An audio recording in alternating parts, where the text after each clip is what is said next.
Mi esposa rechazó la intimidad durante meses. De repente, quiso un bebé, pero yo ya sospechaba que estaba embarazada y planeé en silencio la venganza que jamás se imaginó. Todo comenzó con algo que en otro momento habría parecido una conversación normal, incluso emocionante. Catalina y yo estábamos cenando, y mientras yo intentaba hablarle sobre mi día, ella, sin levantar la vista de su plato, soltó: creo que deberíamos tener un bebé. Al principio, no supe cómo reaccionar. Era un tema que habíamos evitado durante años, y para ser honesto, no estaba seguro de si lo decía en serio o si era solo un comentario al azar.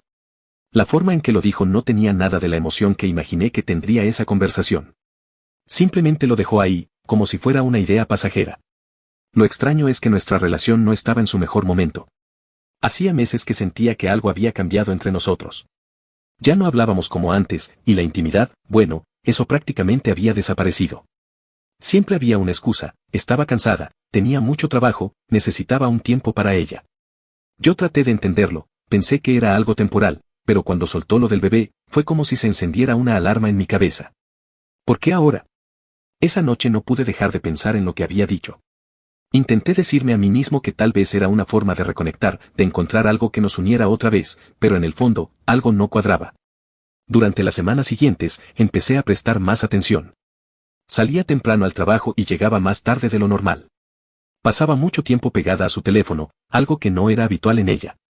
Y lo que más me inquietó fue que cada vez que intentaba hablar con ella sobre lo que sentía, me cortaba con evasivas.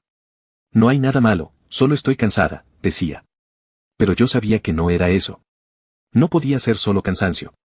A veces me pregunto si debería haber actuado antes, si debería haber enfrentado mis dudas en lugar de tratar de ignorarlas. Pero en ese momento, simplemente no quería admitir que algo andaba mal. Los días después de esa cena fueron raros, por decirlo menos. No podía dejar de darle vueltas a lo que había dicho Catalina sobre tener un bebé. Era como si esa frase se hubiera quedado grabada en mi mente, repitiéndose una y otra vez.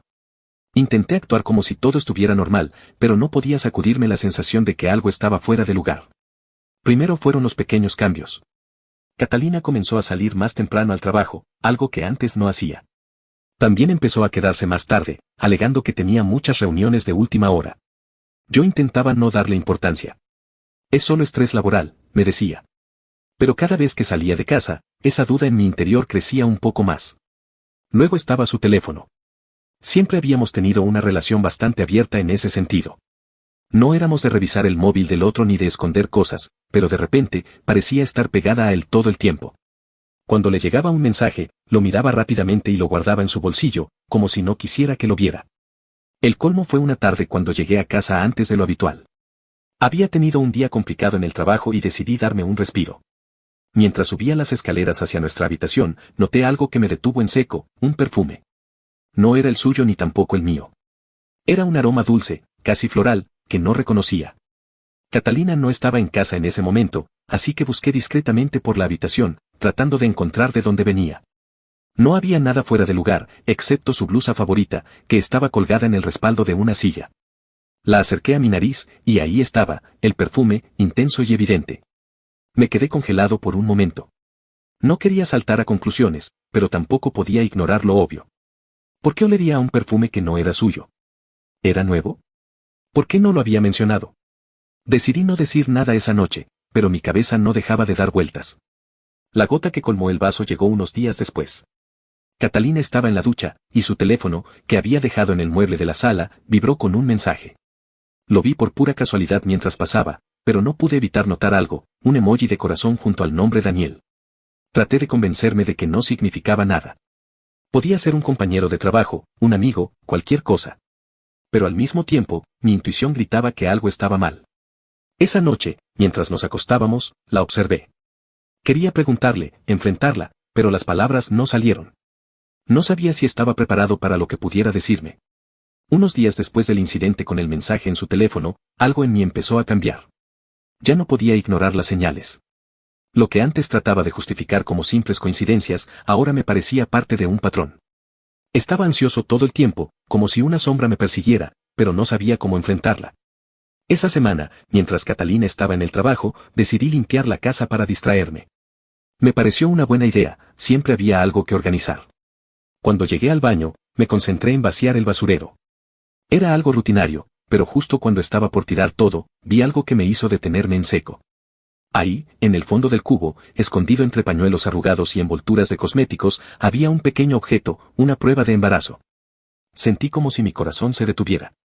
Mi primer pensamiento fue que debía estar negativa, una de esas compras impulsivas que nunca se usan realmente. Pero cuando la saqué y la miré de cerca, noté las 2 líneas rosadas, perfectamente visibles. El aire pareció desaparecer de la habitación. Mi mente se llenó de preguntas y teorías que chocaban unas contra otras. Catalina nunca me había mencionado que estaba pensando en hacerse una prueba, y lo que era más inquietante, apenas habíamos estado juntos en los últimos meses. Me senté en el borde de la bañera, con la prueba en la mano, tratando de calmarme, pero mi cabeza no dejaba de correr. Tal vez es un error, pensé. Quizás se la hizo hace tiempo y simplemente la olvidó ahí. Pero, ¿por qué estaría oculta entre la basura? No podía decidir si debía enfrentarla o no. Si lo hacía, ¿qué iba a decir? ¿Cómo iba a explicar lo que había encontrado sin parecer paranoico? Esa noche, Catalina llegó a casa más tarde de lo habitual. Estaba tranquila, como si todo estuviera bien. Mientras cocinaba, me habló de lo estresante que había sido su día, y yo intenté responder como si nada estuviera pasando. Pero por dentro, sentía que estaba cargando un secreto tan grande que apenas podía soportarlo. Decidí no mencionarlo todavía. Quería observar, recoger más piezas del rompecabezas antes de actuar. Pero a partir de ese momento, cada cosa que hacía, cada palabra que decía, la analizaba al detalle. Intentaba encontrar pistas en todo, como si fueran migajas que me llevarían a la verdad. Después de encontrar la prueba de embarazo, cada día se sentía como un juego de espera. Intentaba actuar con normalidad, pero la verdad es que me estaba consumiendo por dentro. No podía dejar de pensar en lo que significaba, en lo que Catalina me estaba ocultando. Empecé a prestar más atención a las pequeñas cosas, buscando cualquier pista que pudiera darme respuestas. Fue así como, una noche, mientras buscaba un recibo en el escritorio, me topé con algo que hizo que mi corazón se detuviera. Era un sobre arrugado con el logo de una clínica de fertilidad. Lo abrí con manos temblorosas. Dentro había un recibo reciente y una hoja de citas, pero lo que realmente me dejó sin aliento fue lo que encontré en la parte posterior de la hoja, una nota escrita a mano. Todo saldrá bien. Confía en mí. Me quedé mirándolo por lo que pareció una eternidad. Mi mente iba a 1000 por hora, tratando de procesar lo que acababa de leer. ¿Quién era él? Y lo más importante, ¿por qué Catalina había ido a una clínica de fertilidad sin decirme nada? La rabia y la tristeza comenzaron a mezclarse en mi interior. Me sentía traicionado, pero también aterrorizado de lo que significaba todo esto. ¿Podía ser que estuviera viendo fantasmas donde no lo sabía? Pero entonces recordé la prueba de embarazo, el perfume, los mensajes en su teléfono. No, no podía ser solo mi imaginación. Había algo más, algo que ella no me estaba contando. Esa noche apenas pude dormir. Catalina estaba a mi lado, profundamente dormida, mientras yo me retorcía en la cama, luchando con mis pensamientos. Parte de mí quería despertarla en ese mismo momento y enfrentarla, pedirle explicaciones, pero otra parte sabía que no estaba listo para escuchar lo que tenía que decir. Al día siguiente, decidí que ya no podía quedarme quieto. Necesitaba respuestas, pero no sabía cómo pedirlas sin que ella lo interpretara como un ataque. Así que intenté ser sutil. Durante el desayuno, le pregunté cómo se sentía, si había algo que quisiera compartir conmigo. Ella negó con una sonrisa vaga, como si todo estuviera bien, pero su mirada evitó la mía. Y esa evasión fue como una confirmación de que algo no estaba bien. Mientras ella salía de casa para ir al trabajo, me quedé mirando cómo cerraba la puerta. Por primera vez desde que empezó todo esto, me di cuenta de que la persona que tenía frente a mí ya no era la misma con la que me casé. No sabía cómo empezar.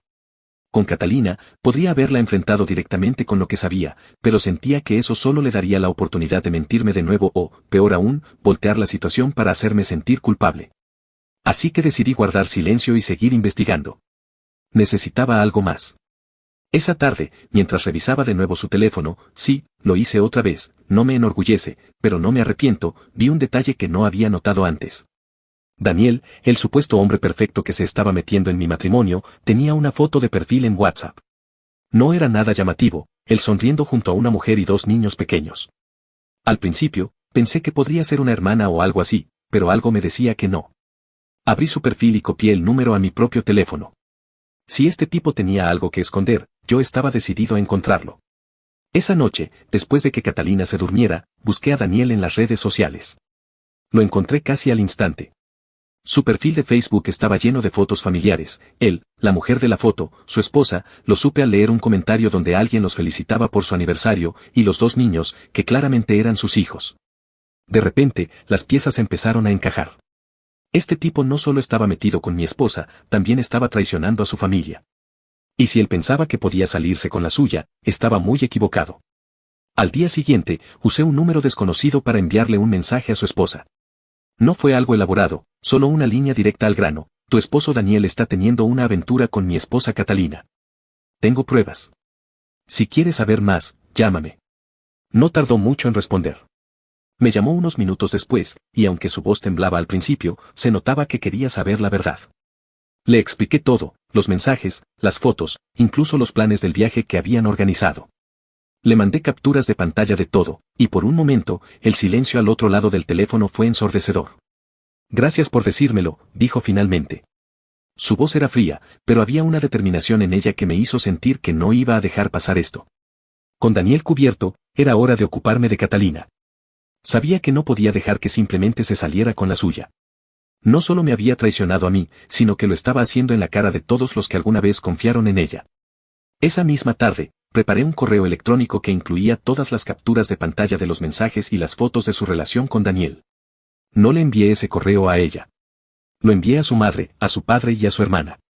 No escribí nada agresivo ni dramático, solo un mensaje breve y claro: creo que necesitan saber lo que está pasando. Catalina me está engañando con este hombre. Adjunto pruebas. Lamento tener que ser yo quien se los diga, pero ya no puedo quedarme callado. Cuando Catalina volvió a casa esa noche, su teléfono no dejaba de sonar. Al principio, intentó ignorarlo, pero después de un rato, lo revisó. En cuanto vi cómo su rostro palideció al leer los mensajes, supe que había funcionado. ¿Qué hiciste?, me gritó con una mezcla de rabia y desesperación en la voz. No hice nada que no te merecieras, le respondí con calma. Solo dejé que la verdad saliera a la luz. Ahora todos saben quién eres realmente. Catalina intentó darme una larga lista de excusas: que las cosas entre nosotros no iban bien, que Daniel la había hecho sentir especial, que no quería hacerme daño. Pero para mí, ya era tarde. No importaba lo que dijera, nuestras acciones habían hablado por sí mismas. Esa noche, Daniel fue confrontado por su esposa. Según me enteré después, lo echaron de su casa, y ella pidió el divorcio. Catalina, por su parte, tuvo que enfrentarse a su familia, que estaba devastada. Yo, por primera vez en meses, me sentí en paz. No porque quisiera venganza por sí misma, sino porque había recuperado el control de mi vida. Ya no estaba atrapado en sus mentiras ni en su juego. La relación entre Catalina y Daniel, como era de esperarse, no duró mucho después de eso. Pero yo no estaba interesado en lo que pasara con ellos. Mi única preocupación era reconstruir mi vida y asegurarme de que nunca más permitiría que alguien me hiciera sentir así. Esa noche, después de que todo salió a la luz, sabía que las cosas no podían seguir como estaban. No iba a permitir que Catalina se quedara en mi casa, en nuestra casa, después de lo que hizo. Yo ya había pasado suficiente humillación. Ahora era mi turno de actuar. Me senté en la sala con las luces bajas mientras ella iba y venía como un fantasma, revisando su teléfono frenéticamente. Su madre le había enviado un mensaje desgarrador. Su hermana también se veía desbordada. Pero en ningún momento vi arrepentimiento en su rostro, solo enojo, como si fuera yo el culpable de todo. Finalmente, se detuvo frente a mí con los brazos cruzados. ¿Qué piensas hacer ahora?, me preguntó. Lo dijo con un tono desafiante, como si todavía creyera que tenía el control de la situación. Es simple, le respondí con la mayor calma que pude reunir. Te vas. Ella parpadeó, confundida. ¿Qué? Te vas, repetí, esta vez con más firmeza. Esta casa es mía. No quiero volver a verte aquí. Te doy una hora para empacar tus cosas. Por un momento, pareció que no me creía. Siempre fui el que buscaba evitar los conflictos, el que se disculpaba incluso cuando no había hecho nada malo. Pero esta vez no había marcha atrás. Me levanté del sofá, me acerqué a la puerta y la abrí de par en par. Tu tiempo empieza ahora. Primero, intentó llorar. ¿Cómo puedes hacerme esto después de todo lo que hemos pasado juntos? La ironía de esa frase casi me hizo reír. ¿De verdad quieres hablar de lo que hemos pasado juntos?, le respondí, señalando su teléfono. Porque parece que, juntos, es lo último que te importaba. Después, intentó ponerse a la defensiva. ¿Y qué pasa con todo lo que hice por esta casa? ¿Por nosotros? No puedes simplemente echarme así. ¿Quieres hablar de todo lo que hiciste? Perfecto. Hiciste un excelente trabajo destruyendo lo que teníamos. Así que sí, puedo echarte, y lo estoy haciendo. Después de unos minutos de discusión inútil, Catalina se dio cuenta de que no iba a ceder. Agarró una maleta, la llenó con lo básico y se dirigió a la puerta. Me miró por última vez con una mezcla de odio y algo que parecía una súplica silenciosa. Esto no tenía que terminar así, murmuró. No, no tenía, le respondí. Pero aquí estamos. Cerré la puerta detrás de ella sin decir nada más. Me quedé parado por un momento, sintiendo el peso del silencio. Por primera vez en meses, sentí que tenía el control de mi vida otra vez. A la mañana siguiente, me desperté temprano. La casa se sentía más grande, más vacía, pero de alguna manera más ligera. Preparé café, me senté en la mesa y dejé que el silencio me envolviera. No era el final que alguna vez había imaginado, pero era el que necesitaba. Más tarde, un amigo me llamó. Había escuchado lo que pasó porque, al parecer, la familia de Catalina ya había comenzado a hablar del tema. Me preguntó si estaba bien, y lo único que pude decir fue, mejor de lo que he estado en mucho tiempo. Esa noche, abrí una botella de vino que había estado guardando para una ocasión especial. No era un festejo, pero sí un cierre. Me serví una copa, miré la casa alrededor y me di cuenta de algo, sobreviví. Los primeros días después de la separación fueron un caos emocional. Me despertaba en las mañanas con esa sensación de vacío en el pecho, como si algo me faltara.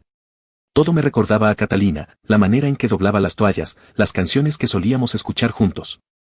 Incluso el silencio tenía su forma de recordarme a ella. Al principio, intenté llenar ese vacío manteniéndome ocupado. Me levantaba temprano, salía a correr al parque y pasaba horas reorganizando las cosas en el pequeño departamento. Era mi forma de mantener mi mente distraída, de evitar caer en un pozo de autocompasión. Pero había momentos en los que la tristeza era inevitable. Las noches eran lo peor. La soledad parecía más grande cuando no había nadie más en casa, y muchas veces me quedaba despierto hasta tarde, mirando el techo y pensando en todo lo que había salido mal. Sin embargo, con el tiempo, algo empezó a cambiar. Era sutil, casi imperceptible al principio, pero ahí estaba. Me di cuenta de que, por primera vez en mucho tiempo, tenía espacio para mí mismo. Espacio para pensar en lo que quería, en quién era, en lo que me hacía feliz. Fue entonces cuando volví a agarrar la guitarra. Había pasado años sin tocarla, pero cuando rasgué las primeras notas, algo en mí se sintió en paz. No, no era perfecto. Mis dedos estaban torpes y olvidados, pero cada acorde me recordaba que había cosas en mi vida que aún me pertenecían, cosas que nadie podía quitarme. También empecé a reconectar con amigos. Algunos de ellos habían estado ahí todo el tiempo, pero me había alejado durante los últimos años, encerrado en mi propia burbuja de rutina y problemas. Una noche, acepté la invitación de un amigo para ir a un bar, y aunque al principio no tenía muchas ganas, fue una de las mejores decisiones que tomé. Entre risas y cervezas, me di cuenta de que aún podía disfrutar de la vida, que el mundo no se había detenido solo porque mi matrimonio había terminado. Cada pequeño paso que daba se sentía como una victoria, volver a salir, inscribirme en clases de escalada, incluso cocinar para mí mismo. Eran recordatorios de que estaba avanzando, de que estaba aprendiendo a estar bien conmigo mismo. No era fácil, pero cada día se sentía un poco menos pesado que el anterior. Había días en los que el recuerdo de Catalina aún dolía. Pensaba en lo que habíamos compartido, en lo que habíamos perdido y en lo que ella había decidido dejar atrás. Pero en lugar de dejar que esos pensamientos me consumieran, aprendí a aceptarlos.